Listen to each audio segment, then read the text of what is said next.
시청자 여러분 안녕하십니까? 오늘은 오래간만에 세금 좀 아는 누나, 사실 뭐 누나가 아니라 이 방송 보시는 분에 보면 세금 좀 아는 손녀. 네, 어쨌든 제목은 뭐 요즘 누나 시리즈가 유행이니까 누나라 붙였습니다. 양희선 세무사님 나오셨습니다. 잘 계셨습니까? 네, 안녕하세요. 예, 네, 오랜만이에요. 예. 자, 이 방송을 녹화하는 날 네. 코스피 2000이 한 2년 만에 무너졌어요. 네. 2년 동안 주식 가격을 쌓아 올리다가 한 2주도 안 돼서 쌓아 올린 걸 다 이렇게 털어먹었는데 네.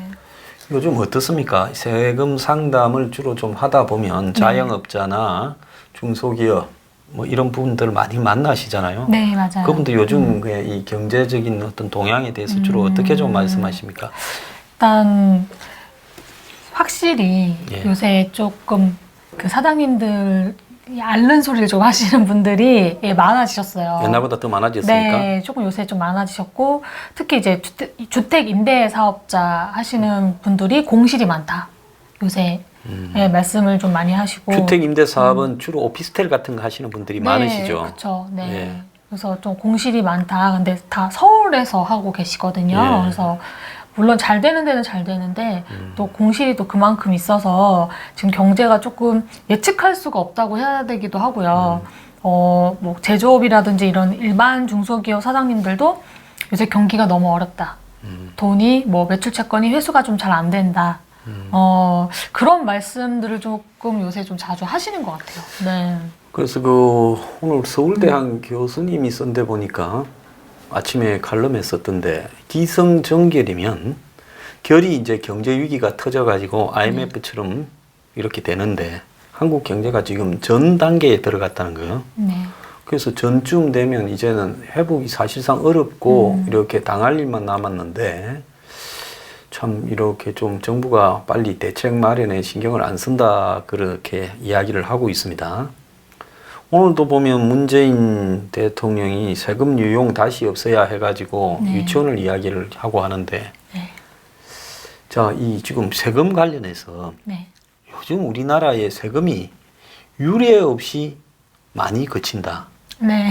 그래서 국가가 이런 경제 불황에 사람들이 생각하면 경제가 불황이면 전부 돈을 못 버니까 세금도 안 벌릴 거라고 생각을 하는데 네. 이 경제 불황에 정부는 세금 수입이 많아가지고 네. 그래서 막 이렇게 복지 파퓰리즘이나 이런 데 돈을 뭐 일자리 만드니 이런 데 막 쓰지 않습니까? 네. 근데 이렇게 불황에 세금이 많이 그친다는 거는 뭘 의미하는 겁니까? 그러게요. 요새 저희가 세금을 계속 좀 많이 거친다, 뭐 세수가 넘쳐난다 이런 말들이 계속 많이 나오는 것 같아요. 기사도 그렇고 그 다음에 실질적으로 지금 세수가 예전보다는 많이 거친 거는 사실이거든요. 네, 일단은 문 대통령님이 이제 원래 추구하는 바가 이제 서민한테 세금을 거치는 게 아니라 이제 기존에 뭐 집을 몇 채씩 보유하시는 분들, 뭐 부동산 과다 재벌분들, 그러니까 그런 분들한테 이제 거칠 세금을 좀 걷겠다. 안 그러면 니네 뭐 세금 부동산 팔아라. 하면서 이제 뭐 세수도 걷고 그다음에 이제 부동산 안정화도 시키고, 그러니까 그런 목적으로 이제 세법 개정을 또 하셨고, 꼭 부동산뿐만이 아니라 저희 뭐 다른 법들도 좀 개정을 많이 하셨어요. 그래서 결국에는 이제 세율을 올리는 그런 것들도 해서 세수 확대 이제는 많이 하셨는데, 근데 경기는 점점 안 좋아지고. 네.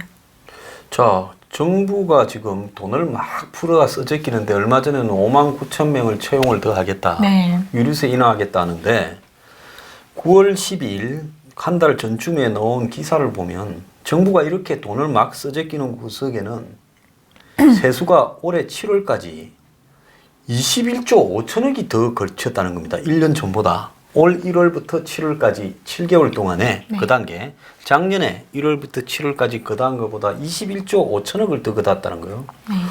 어떻게 이렇게 정부가 세금을 갑자기 많이 거둘 수 있습니까?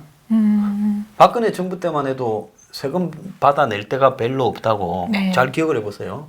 1년에 뭐 2조 5천억이니 4조 5천억이니 더 거둔다고 담배세까지 올렸다가 네. 욕을 바가지로 먹지 않았습니까? 네. 근데 이 정부는 무슨 신통방통한 기술이 있어가지고 세금이 21조 5천억을 7달 만에 더 걷어요? 일단 뭐 없는 세금이 생긴 거는 거의 드물 거고요. 네. 네, 그렇게 되면 반발이 너무 심하기 때문에 기존에 있는 세율을 올리거나 보통 이제 많이들 아시는 게 이제 그거죠. 뭐 유류세, 뭐 갑자기 뭐 주류세를 받는다든지 예, 예, 예. 올린다든지 예. 이제 그런 것들이 있지만 이제 여러분이 잘 모르시는 그런 이제 쪽에서 얘기를 좀 드리자면 뭐 부가가치세나 소득세나 뭐 법인세들에 대해서 조금 타이트하게 조사를 한다든지 예. 조금 타이트하게 관리를 하면 세수가 예를 들어서 100원이 거칠 거 200원이 거칠 수도 있는 거니까 그런 식으로 관리를 하게 되면 세수가 이제 뭐 세율을 올리거나 뭘 하지 않아도 더 거칠 수 있는 거죠. 자, 정부는 이래 말을 하고 있습니다. 이거 굉장히 중요한 이야기니까 잘 들으십시오. 정부는 소비가 늘어났고 외국으로부터 수입이 늘어났다. 그럼 수입에는 관세를 붙이지 않습니까? 네. 소비에는 부가가치세겠죠. 근데 어디에서 그리 늘어났는가를 보니까 법인세가 작년 1월 7월보다 7조 7천억이 더 그쳤고 네. 그 다음에 2등이 소득세가 6조 9천억이 더 거뒀고 네. 그 다음에 부가세는 2조 7천억밖에 더 안 거쳤어요. 네. 자, 그렇다면 정부는 소비하고 수입을 이야기하지만은 실질적으로 세금은 주로 법인세하고 어디입니까? 소득세에서. 네. 그러니까 법인세하고 소득세에서 거친 것을 합치니까 14조 6천억이 거쳐졌어요. 네. 그러니까 상반기에 21조 더 거친 것 중에서 3분의 2 이상이 네. 소득세하고 법인세. 법인세에서 네. 거쳤단 말입니다. 그러면 회사가 잘 돼서 법인세를 더 내는 것도 아닐 거고 막 우리가 소득이 회사 다니는 사람들이 소득세 내잖아요. 아, 네, 네, 맞아요. 네. 그러면 월급이 막 올라가가지고 소득세가 더 내는 것도 아닐 건데 네. 이거는 결국은 정부가 세원을 파악을 해서 네. 과거는 좀 빠져나가거나 좀 허술하게 하던 걸 악착같이 더 걷어낸다 네. 이거 아닙니까? 네, 방금 제가 아까 좀 전에 예. 말씀드렸던 것처럼 네, 그 드러나는 세율을 올리는 게 아니라 네, 부가세, 법인세, 소득세 이런 부분에 대해서 지금 소장님 말씀하신 대로 정말 말씀하신 빠져나갈 구멍이 없게 만든다든지 뭔가 그 사후 검증을 더 제대로 한다든지 예, 그런 식으로 예, 할 수가 있었죠. 그렇게도 했었고 그렇기 때문에 세수가 이렇게 늘어나게 된 거죠. 옛날에 박근혜 정부 때 담배값 인상한다 할 때 또 그 연말 정산 네. 해서 이제 받을 수 있는 돈이 옛날에는 연말 정산하면 13월에 네. 봉급이라 그랬잖아요. 그렇죠. 그래서 한 달치 정도를 연말 정산하면 자기 네. 세금 냈던 데서 환급을 돌려받는- 그만큼 네. 더 받아서 월급을 한 번 더 받는다. 네. 내지는 보너스다. 이래 생각을 했는데 그때 박근혜 정부에서는 연말 정산을 할 때 받지 못 좀 받을 부분을 되돌려 환급받을 부분을 확 줄여버리자. 그렇게 이야기도 했죠. 네. 그래가지고 그걸 청와대 경제수석이 뭐라 했는가 하면 그 이틀을 고통 없이 뽑는 법을 이렇게 우리가 그렇게 하듯이 세금을 받아내야 된다. 이렇게 말해가지고 난리가 났었죠. 한번. 그 콜베르라는 루이 14세 때 프랑스의 재상이 루이 14세가 얼마나 방탕하게 태양왕이라고 부를 정도로 화려하게 베르사유 궁전도 만들고 돈을 쓰셨겠지 않습니까? 네. 그래서 사실 유럽의 전제 왕정의 왕들은 영국 왕이나 프랑스 왕은 빚쟁이였어요. 유대인들이 무슨 로스차일드 같은 사람들이 다 빌려줘.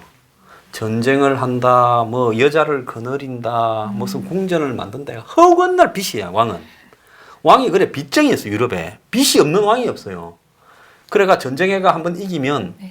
그 빚을 좀 메꾸고 안 되면 인질 잡아가지고 이놈들 풀어가라고 해갖고 몸값 받아서 빚을 메꾸고 전쟁에서 져버리면 왕 쫓겨나고 이랬어요. 빚 때문에. 그러니까 중세의 절대 왕정 시대에 뭐 왕이 힘이 엄청 셌다지만 사실은 전부 빚쟁이다. 그런데 그 재상이 그때 당시에 이 수공업자나 그 귀족들한테 세금을 막 받아내기 시작해요. 그때 이제 썼던 표현이 이 세금을 교묘하게 이렇게 고통 그러니까 저항이 없이 네. 받아내자. 그러니까 프랑스 대혁명도 사실상 세금을 쥐어짜다가 거기에 이렇게 분노를 한 당시 이제 부르자 계층이나 귀족들이 네. 선동을 해갖고 왕을 단두대에서 목을 잘라버린 그런 게 프랑스 대혁명이란 말이에요. 그러니까 세금 잘못 거둘러 하다가는 엄청난 저항이 일어나는데 요즘 어떻게 조세 저항이 세무 상담을 하다 보면 좀 늘어나는 것 같아요. 어때요? 처음에는 물론 심했었죠. 예. 뭐 그 일전에 한번 크게 이거는 이제 세수를 거치려고 한 거는 아닌데 그 기억하고 계시는 분들이 있으시겠지만 그 프리랜서 분들이 한번 그 소득세를 그 한 전문가 분이 이제 그 신고를 조금 이제 크게 되게 많이 하신 적이 있는데 그게 이제 문제가 되면서 한번 크게 사건이 터진 적이 있어요. 그래서 다시 신고를 해야 하는 그 기존에 신고한 거를 불성실하게 신고를 했다고 해서 다시 신고를 해야 하는 사건이 있었어요. 프리랜서가. 네, 그래서 그게 정말 그 숫자가 어마어마했거든요. 네. 네. 그래서 그때 한번 나라에서 세수를 진짜 어마어마하게 한번 거쳤을 거예요. 네. 그분들이 기존에는 다 환급, 그러니까 프리랜서인 분들임에도 불구하고 환급을 받았었거든요. 그러면 종합소득세 때. 세금을 잘못 많이 걷었다는 거네? 네, 그때는 다 환급으로 돌려줬었는데 그 사건이 터져서 나라에서 이제 그러니까 세금 그 국세청에서 이거는 신고가 제대로 된 성실한 신고가 아니다 해서 다시 각 개인한테 그 납세자한테 신고를 다시 하라고 안내문이 다 나갔었어요. 그래서 그때 한번 좀 나라에서 세수를 암암리에 한번 크게 한번 거쳤는데 방송에서는 그게 아마 화제가 안 됐을 거예요. 네. 그런데 그 일사부재리라고 재판도 한번 하면 잘못 판결해도 땡이고 네. 국회에서 의결도 일사부재이라고 네. 한 번 의결하고 하면 같은 건으로 다시 안 하거든요. 네. 그럼 세금을 한 번 냈는데 예? 네. 그래갖고 내면 안 받아줘야지 틀린 것 같으면 그거를 받아서 다 챙기고는 계산 잘못됐다 또 내라고 하면 그거는 네. 일사부재리에 좀 어긋나는 거 아니에요? 세금만 이렇게 그때 받지 말아야지. 저거가 조사를 받아보고 이거 좀 작은 것 같다 그때 돌려주면서 다시 신고하라든지 네. 아니다 이건 잘못됐으니까 우리가 직접 조사해서 너네들 믿기겠다 이래야지. 받아고 틀이해놓고는 나중에 지금까지는 국민들이 보통 세무사님을 고용해가 네. 이렇게 해서 뭐 종소세 이런 거 신고할 때 네. 얼마 이렇게 떨어지지 않습니까? 네. 그러면 그거 내고 나면 이제 끝났다고 생각하잖아요. 네, 맞아요. 끝났는데 끝난 게 아니고 또 날라와. 네. 이거 좀 설명을 드리면 네. 그 세금 신고가 5월 31일까지라고 칠게요. 네. 그 소득세는 5월 31일까지거든요. 네. 근데 그때 신고를 해서 다 납부를 이제 하거나 납부를 하거나 뭐 환급 신고를 해요. 근데 그 신고 기간이 끝났다고 해서 모든 조사관들, 모든 공무원이 그때 이걸 제대로 우리가 계산을 했는지, 세무대리인이 계산을 했는지 또는 납세자 개인이 다 이걸 정상적으로 계산했는지 알 수 없거든요. 네. 그래서 일련의 기간이 생겨요. 그거를 생겨서 이때 이게 제대로 됐는지 안 됐는지를 이제 컨펌하고 넘어가는 건데, 네, 넘어가는 건데, 그 기간이 좀 오래 걸리다 보니까 나중에 이게 터지는 거죠. 아니 그러니까 그게 이제 뭐 한두 달 안에 네. 해줘야지. 세금 다 네. 내고 끝났다고 생각하고 세금 내고 이제 남았네. 네. 놀러 가자. 뭐 먹고 마시자. 네, 룸살롱도 다 한번 쓰죠, 가자. 썼는데 예? 환급 받은 걸로 그다음에 다 쓰고 막. 한참 뒤에 다시 날라와가 네. 어디다 계산 잘못됐다 또 내라고. 네. 그러면 조세 네. 그러면 다 냅니까? 조세 저항을 안 하고? 그때 되게 심했어요. 그래서 그 분들이 모여서 이렇게 단체로 소송을 걸겠다, 뭐 행정소송을 하겠다, 그런 이슈가 있었어요. 있었는데, 결국엔 그거는 소송의 문제지, 세금의 문제는 아니었거든요. 세금은 제대로 계산을 해서 니네가 납부를 한 거를, 그거는 우리가 계산했을 때 정당하게 했을 때 받아주겠다, 이거였기 때문에, 네, 가산세까지 다. 가산세까지. 알차게 붙여서. 네. 그거 좀 억울하네. 가산세라는 거는 세금을 갖다가 네. 악의적으로 네. 적게 신고해서 일종의 세금을 네가 더 내야 되는데 네. 알면서 의도적으로 네. 작게 신고해서 그 부분이 일종의 진짜, 예. 벌금 형태로 매기는 게 가산세잖아요. 네. 그런데 그렇게 정부가 한참 있다가 가산세를 매긴다면 그러면 가산세는 매달 얼마씩 추가되는 거 아닙니까? 네, 가사세가 두 가지가 있는데 네. 그 납부를 이제 과소하거나 늦게 내거나 네. 더 적게 냈을 때 이제 붙는 게 이제 지금 말씀하신 대로 일수마다 붙고요. 그다음에 이제 신고, 뭐 무신고, 과소신고라고 해서 신고를 처음부터 잘못했다 또는 안 했다 이렇게 했을 때는 그냥 세율만 뭐 20%면 20%, 부당하게 신고했다면 최대 40%까지 그 납부할 세금에 붙어요. 근데 이게 제일 억울했던 게 그거였어요. 납세자분들은 일부러 신고를 그렇게 한 거는 아닌데 그 이제 세무서에서는 너무 증빙이 없고 그런 백업 데이터가 없기 때문에 이거는 부당하게 신고를 한 거다. 니네가 이걸 알면서 부신고를 한 거다. 이렇게 봐서 그때 가산세 세율을 좀 크게 매겼거든요. 그래서 그때 프리랜서 분들이 정말 많이 진짜 막 세무서 가서 막 없고 난동 부리신 분도 계셨고 근데 이게 아마 그 뉴스나 이런 데는 그렇게 많이 안 나왔을 거예요. 이거에. 네. 원래 돈 많이 버는 사람은 얻어맞으면 어디 가서 이렇게 뉴스에 나가는 것도 별로 안 좋아하죠. 네. 자, 그런데 지금 정부는 그동안에 세수를 늘어난 부분을 이렇게 우리가 지금 오늘 항목으로 안 따지면 네. 어디에서 늘어났는가 하면 부자들한테 많이 받아냈다. 뭐 종부세를 많이 걷었다. 내지는 저 위에 재산세나. 부자들한테 종합소득세나 이런 부분에서 구간을 네. 이렇게 높여가 구간을 세분화하거나 네네. 세율을 높여가지고 부자들이 많이 낸 거다 하는데 지금 따져보면 부자들이 많이 낸 게 아닌 게 법인세라고 하면 이 법인세 중에서 솔직히 말하면 대기업들은 법인세가 23%죠? 아, 11%, 22%, 네. 아니 일반적으로 면세 감세 받기 전에 네. 23% 아닙니까 한국의 법인세? 아, 22%입니다. 22%입니까? 네, 11%, 22%. 네. 22%고. 네. 근데 실제로 실효세율이라고 진짜로 얼마 내는가 하면 네. 이렇게 과세 면세를 받고 네. 실효세율은 6, 7% 네. 대기업들이 그것밖에 안 된다 그러더라고요. 뭐 세액공제나 감면을 세액, 받고 예, 난 예, 다음에 이제 세율을. 예, 네. 그 이하라 그러더라고요. 네. 근데 문제는 뭔가 하면 이 법인세를 이렇게 많이 걷어버렸다. 7개월 만에 작년보다 7조 7천억. 네. 여기에는 중소기업이나 일반 작은 회사들도 굉장히 포함됐을 것 같고요. 네네. 대기업한테 아마 법인세 더 걷어낼 것도 없을 거예요. 그 사람들은 빤하기 때문에. 네. 크게 막 세금 변화가 별로 없겠죠. 재벌 회사들이나.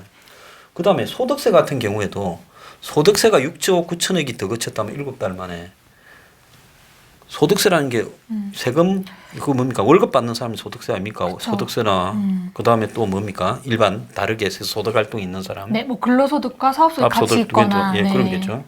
근데 소득세가 이렇게 많이 거쳐지려면 이것도 부유한 계층에 집중적으로 받아냈다라고 보기도 어려운 거 아닙니까? 제가 아까 좀 전에 말씀드렸던 게 진짜 한몫했을 거예요. 예. 그게 5개년 털린 사람도 있고, 예. 네, 3개년 털린 사람도 있거든요. 네. 그래서 실질적으로 소비가 증가했다지만은 부가세가 늘어난 부분은 정말 얼마 되지도 않아요. 전체적으로 봐서. 부가세는 정해져 있고 예. 더 걷을 수도 없고 이거는 네, 그렇기 때문에 아마 많이 생각보다는 네. 예, 부가세 부분은 10분의 1도 안 돼요. 10분의 1. 네.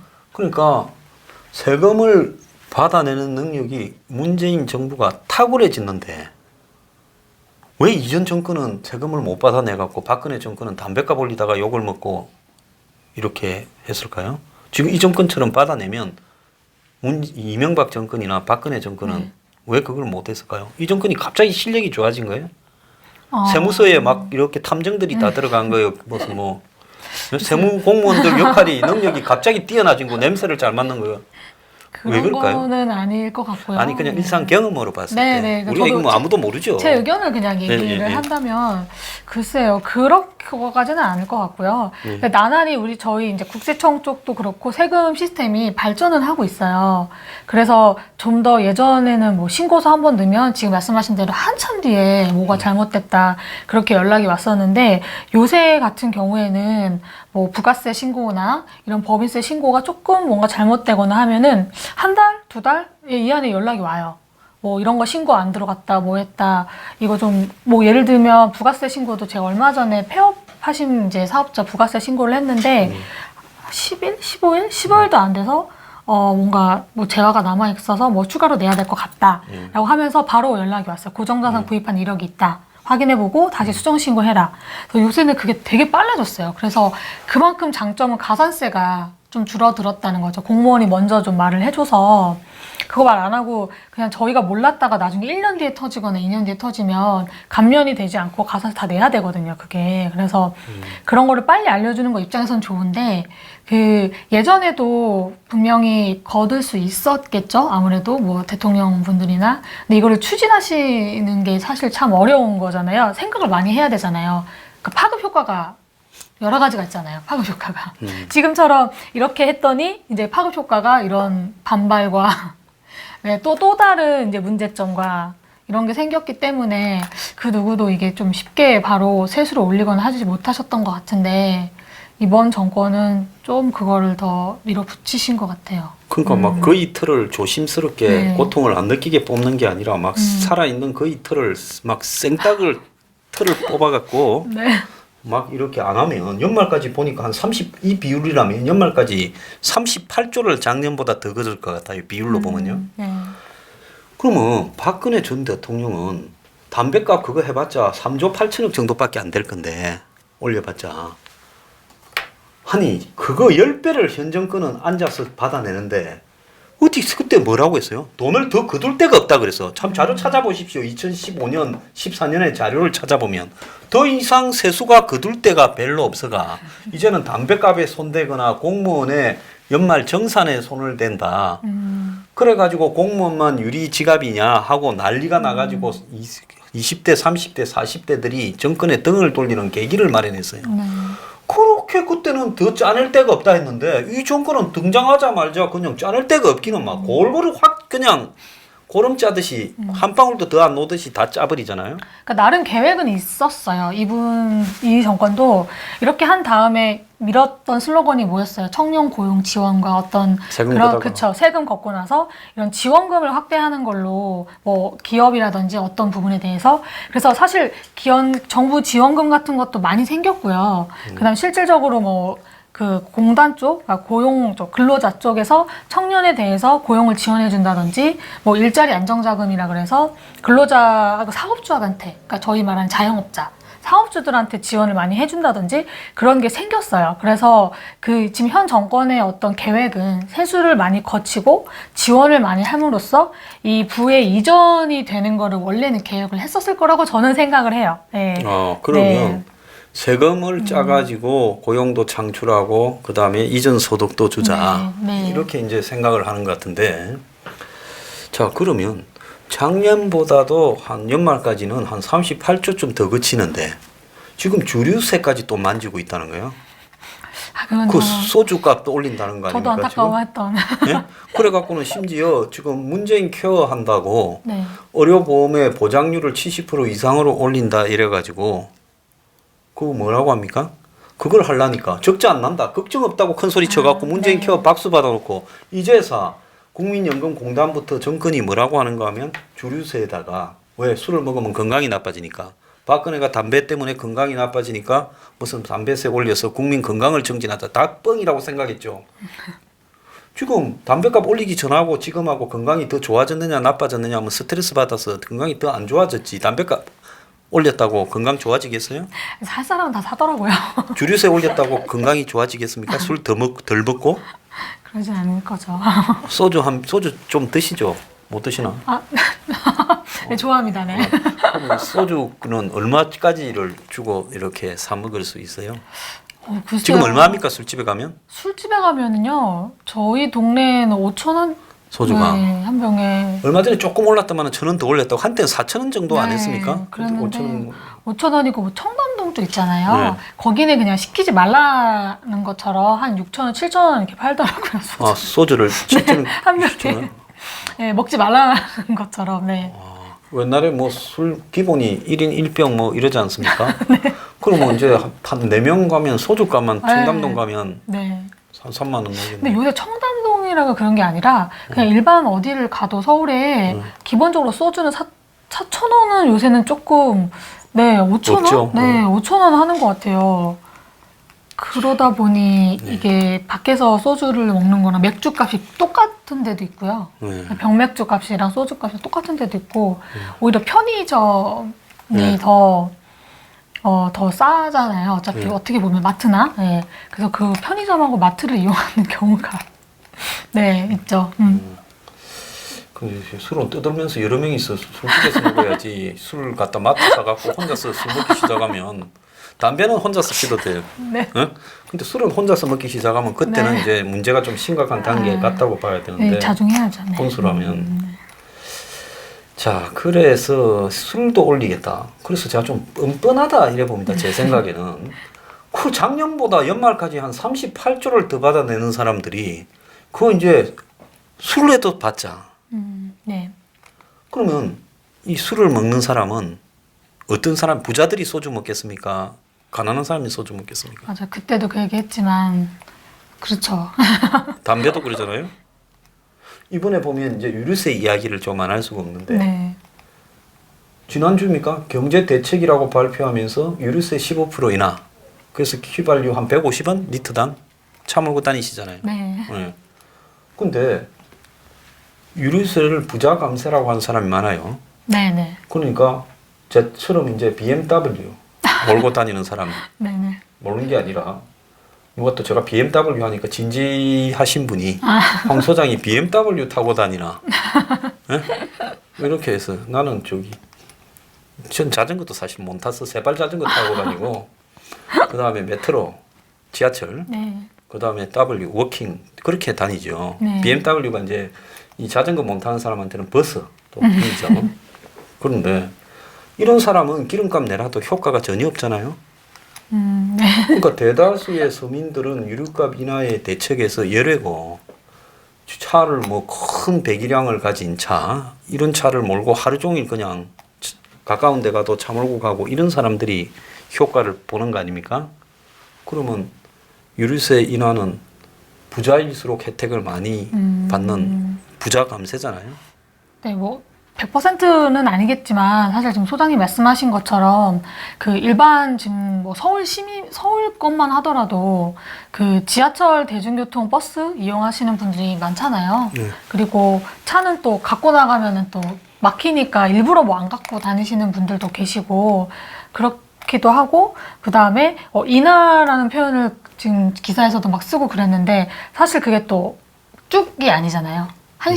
한시적인 거라서 이게 뭐 언제까지 갈지를 모르겠지만 물론 도움이 되신 분명히 있을 것 같아요. 그러니까 제 생각에는 있을 것 같아요. 아무래도 뭐 차를 많이 몰고 다니는 직업이라든지 그런 분들은 뭐 배달하시는 분이나 뭐 이런 것들은 많이 도움 되실 수 있는데 전체적으로 봤을 때 소장님 말씀처럼 이 유류세 인하보다는 차라리 그럴 거면 대중교통 그 교통비를 인하를 이제 그러거나 했었어야죠. 아니면 네. 뭐 예를 들어서 택배나 화물 트럭이나 차로 자영업을 생업에 종사하시는 분들한테만 한정해서 그 사람들이 뭐 이 영수증을 보여주면 그 사람들한테만 좀 쿠폰을 준다든지 뭐 이렇게 해서 인하를 하게 해줘야지 이런 식으로 이 정부의 효과 이런 인하 효과 그게 2조라고 그러지 않습니까? 네.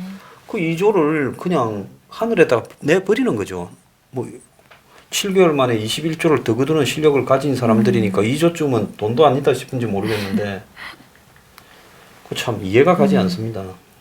그다음에 궁금해요. 왜 유류세를 인하하고 왜 대중교통은 물론 이유는 있을 수도 있는데 뭐 그렇잖아요. 저희 철도 메트로나 이런 데 보면 그 요금을 가지고도 적자래요. 그 지금 저희가 항상 대중교통 요금 오르면 또 서민세 오른다고 말들이 많잖아요.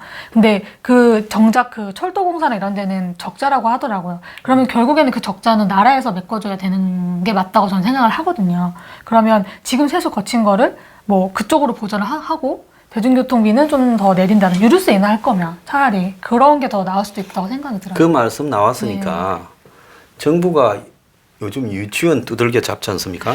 그러다가 이제 유치원은 좀 잡았으니까 네. 폐업도 한다 하고 하니까 어린이집으로 살짝 옮기니까 창원에서 어린이집 원장 한 명이 투신해서 돌아가시더만요. 네, 감사를 한다고 통보하니까 스트레스가 얼마나 많았는가요? 그런데 지하철, 버스, 택시 이런 데 뒤지면 회사 네. 솔직히 비리의 온상입니다. 지금 서울교통공사에서 벌어지는 고용세습이나 취업비리 네. 자격증 따가지고 이렇게 먹고 사시니까 네. 예? 이 공채 시험 안 치니까 속 편하시죠. 예? 이 세무사 자격증 몇 년 공부하셨어요? 갑자기. 아니, 몇 년 했어요. 네. 그 1년 공부할 때 얼마쯤 들어갑니까? 아, 이게, 물론 정말로 머리도 좋으시고 똑똑하셔서 책감만 들어가신 분들도 계신데요. 아니 평균은 네. 아, 평균이요? 글쎄, 학원비 이렇게 하면은 그래도 집에서 1년에 공부하셨어요? 아, 저 학원 다녔어요. 학원 학원? 다니고 나중에 집에서 공부했는데 네. 학원 다닐 때는 그래도 1년에 학원비만 해도 뭐 100만 원 가까이 들어요. 네. 얼마 공부 안 됐네. 서울에서 이제 네. 집에서 다니면 만약에 지방에서 네. 올라왔다면 세무사 공부를 한다면 네. 저기 어디 노량진에 고시원에 가서 아, 그럼요. 저도 고시원 생활했어요. 고시원 네. 생활 하셨어요? 그렇게 하면 몇 달 하셨어요? 한 8개월? 9개월? 고시원 생활을 할 때 네. 기분이 좀 어땠습니까?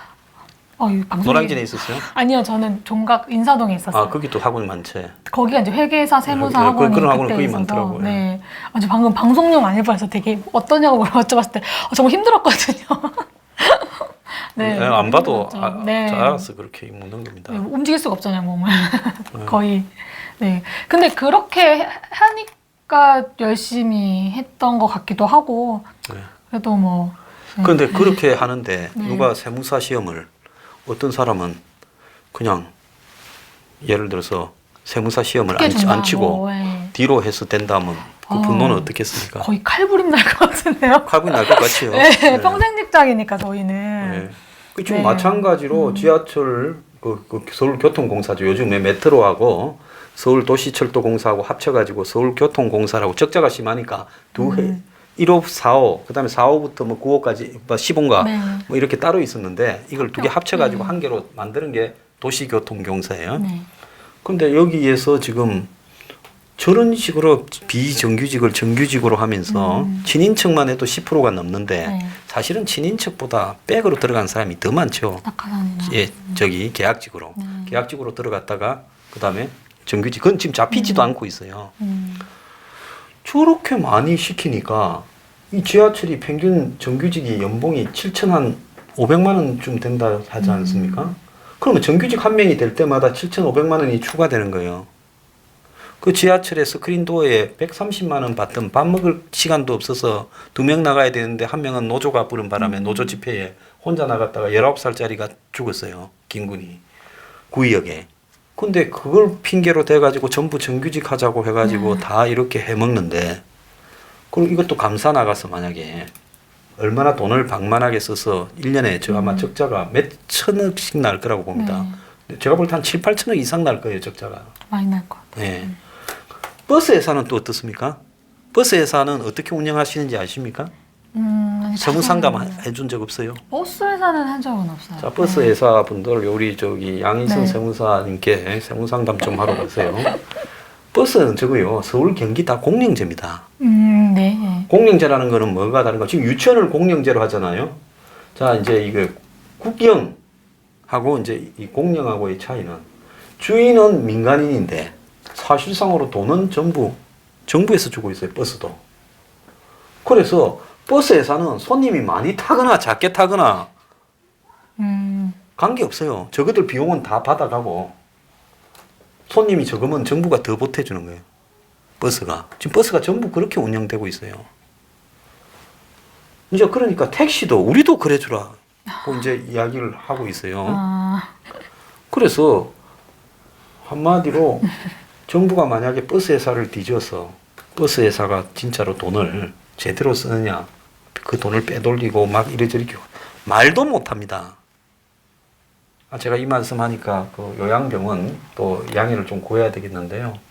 저를 좋아하신다 했는데 제가 그제 요양병원 뒤져봐라 어떤지 했더만은 그 요양병원 원장님의 부인인데 이분들은 그래도 진짜 의사고 직영을 하는 말이에요. 직접 환자를 돌보고 또 종업원 직원들이 제대로 못해서 네네. 신경을 쓴다 했는데 참 가슴 아프다고 했는데 그분한테는 제가 사과를 드리고요. 그래서 그런 훌륭하게 하시는 분들이 잘 되기 위해서라도 지금 비리를 하는 요양병원 업자나 이런 사람은 좀 뒤져야 된다. 이런 이야기를 좀 하고요. 그래서 사회 전 분야에 정부가 예산을 쓰는 게 좀 젊은 30대 시각으로 봤을 때 투명하게 들어갈 거라 봅니까? 그 돈이 이번에 5만 9천 명 동원을 뭡니까? 고용을 더 한다잖아요. 네네. 어떤 거 쓰는 거 아십니까? 어떤 걸 말씀하시죠? 5만 9천 명 채용을 더 한다잖아요. 정부가. 네네.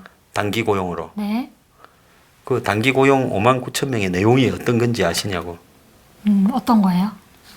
초등학교에 불 끄는 사람 1,000명. 예? 서울역에서 가방 들어드리는 네. 알바 1,500명. 그 다음에 그 라돈 침대 치우는 사람 또 무슨 1,000명. 뭐 이 고속도로 휴게소에서 그 풀 뽑는 사람 무슨 1,500명.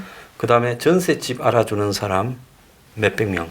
이런 거 고용하거나 안 하거나 사회 돌아가는데 지금 불 안 꺼준다고 해서 예? 뭐 문제 생깁니까? 이 취지가 뭐 그 원래 저희 그 실버 세대 이제 일자리 창출. 실버가 아니에요. 네, 원래는 그런. 일부만 실버고 네. 대부분은 청년 고용이네. 네. 그 청년들이 그거를 할까 모르겠어요, 사실. 그래서 보니까 얼마 전에 청와대에서 공문이 내려와가 이 재경부에서 막 수백 개 공공기관을 쪼았다는 거예요. 수십 개인지 수백 개인지 자고한. 그래서 3만 명을 맞춰라. 그래서 각 기관별로 필요도 없는 거. 필요하면 저것들이 예산 반영 벌써 다 해서 정부 보고 돈 달라고 내놔라 하죠. 하지. 네. 대부분 적자인데. 네, 어떻게든. 전기에 공기업 전부 적자입니다.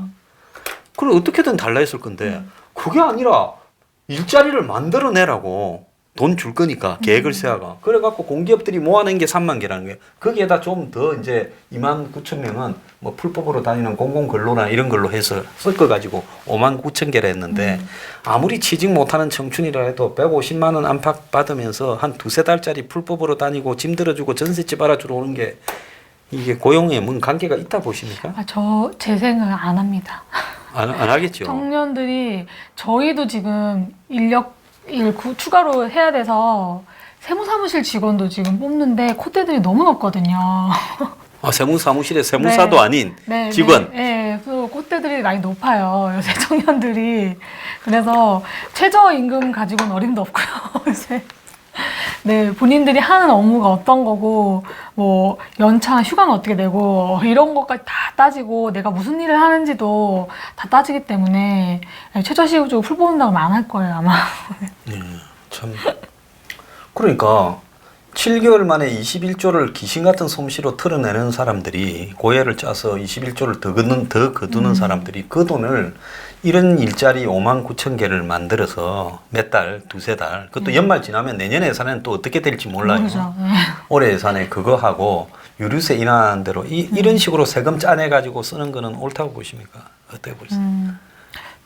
좀, 그냥 개인적인 생각으로는 아까 제가 말씀드렸지만 유류세 인하는 물론 사실 저는 차를 몰고 차로 이제 영업도 하고 그 상담도 하고 다닌 사람으로서 저한테도 도움이 안 되지는 않을 거예요. 도움이 되는데 일단 그 전체적으로 봤을 때는 아까 말씀드렸다시피 그런 유류세보다는 사실 대중교통을 주로 이용하는 거기서 많기 때문에 대중교통 인하를 한다든지 아니면 유류세도 좀 특정한 혜택을 줄 수 있는 사람들, 뭐 운송업자들, 물론 지금 복지카드라고 해서 혜택을 받고 계시지만 또 아니면은 뭐 진짜 뭐 부자 세금 뭐 이런 걸 정부 서민을 지원을 원한 거라면 그러면은 예를 들어서 차 종에 따라 다를 수도 있겠죠. 예를 들면 네, 뭐 벤츠 타거나 뭐 BMW 타시는 분들한테는 그럼 원래는 유류세를 지원해주면 안 되죠. 원래는 그렇게 따지면 꼭 벤츠나 BMW를 탄다고 다 부자는 아니지만 어쨌든 그런 식으로 좀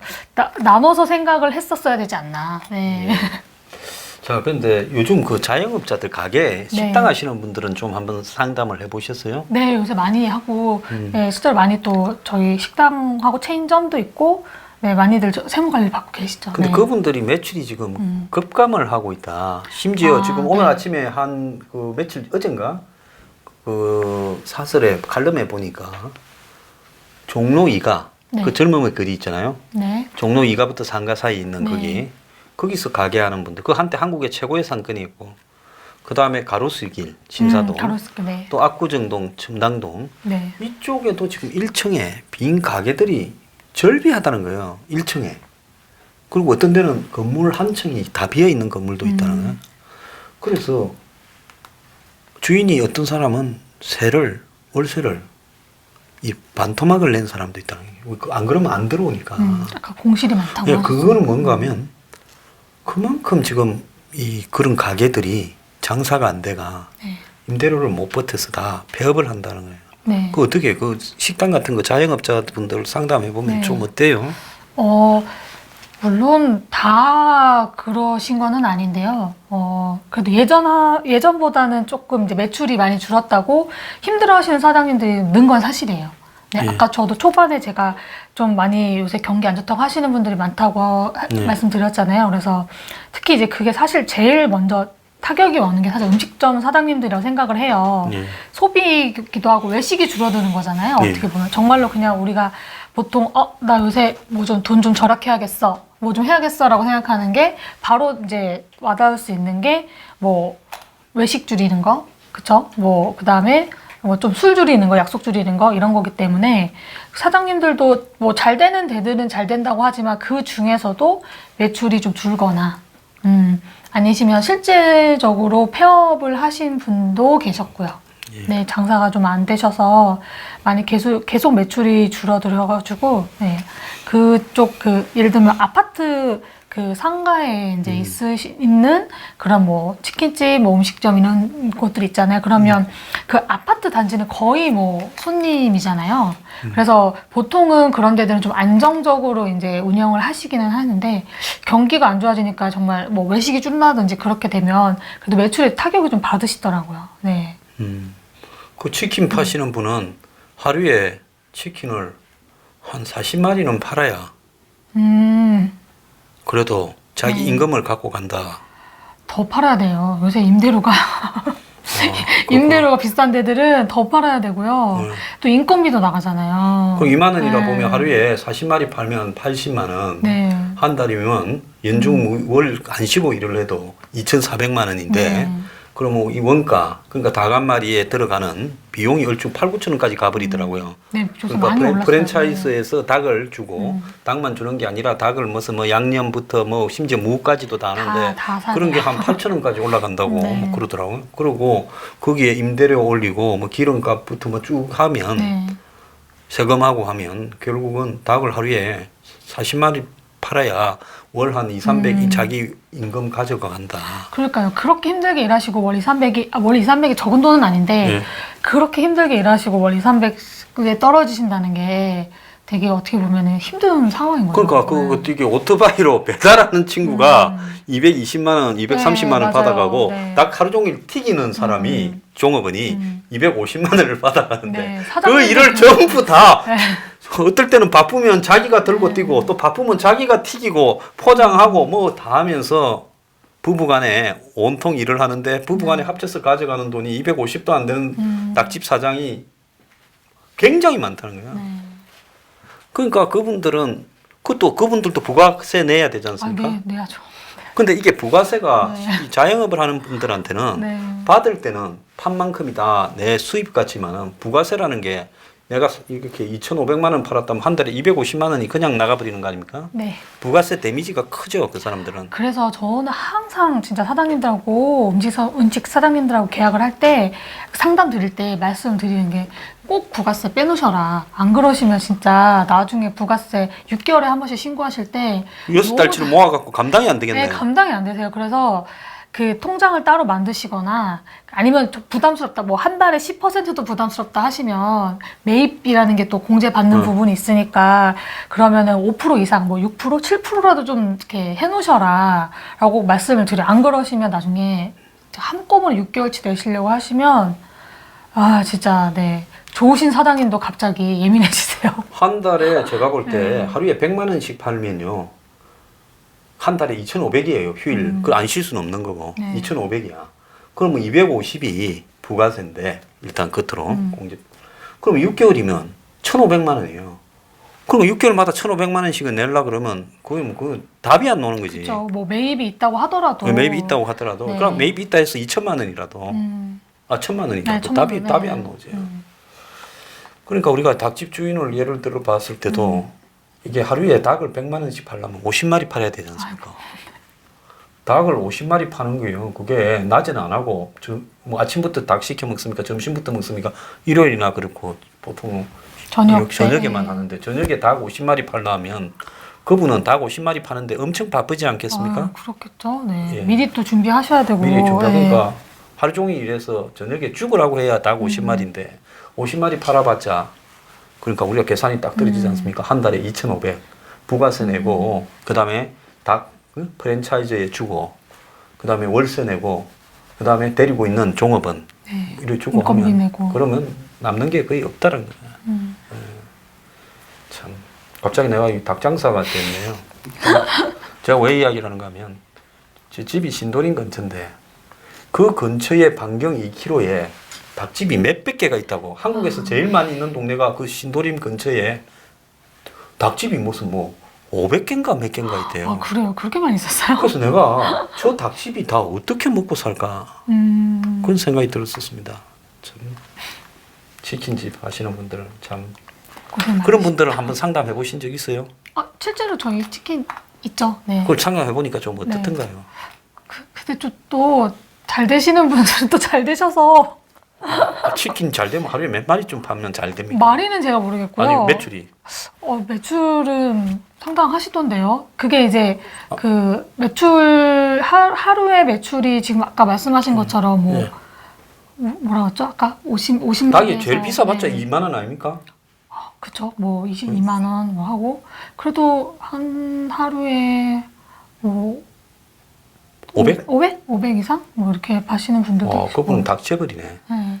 계시고 계시던 것 같아요. 그런 분도 계세요? 네. 지금은 안 계신데 그때 그렇게 계셔서 많이 파셨던 것 같아요. 그렇군요. 네. 엊그제 보니까 미국의 월드 시리즈에 아침에 9시에 시작한 거를 18회까지 미국에는 야구가 연장 제한이 없어요. 승부 날 때까지 해. 그래서 월드 시리즈의 3차전을 18회까지 했어요. 그러니까 아침 9시에서 저녁에 4시 반에 끝나더라고. 그래서 그때 승자는 닭집밖에 없었다. 뭐 이런 이야기도 있더만요. 네. 자, 오늘 일부에 출연해 주셔서 감사합니다. 감사합니다.